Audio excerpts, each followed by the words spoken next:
самое главное в этой премии то, что она объединяет всех нас, таких разных, объединяет людей с разными взглядами, с разными принципами, с разными жизненными установками, потому что объединяет она вокруг добра, вокруг самого главного человеческого жизни, качества, которое обеспечивает право, самое главное право на жизнь.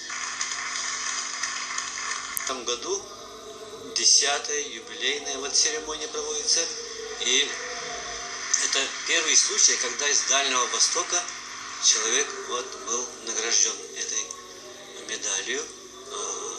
И я думаю, здесь, наверное, авторитет всей Якутии, нашего региона, наверное, сказывается.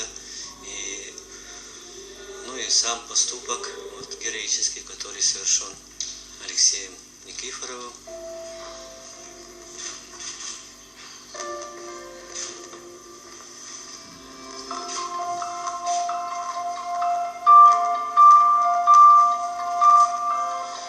Июля этого года 24-летний спортсмен из Якутии спас ребенка ценой собственной жизни.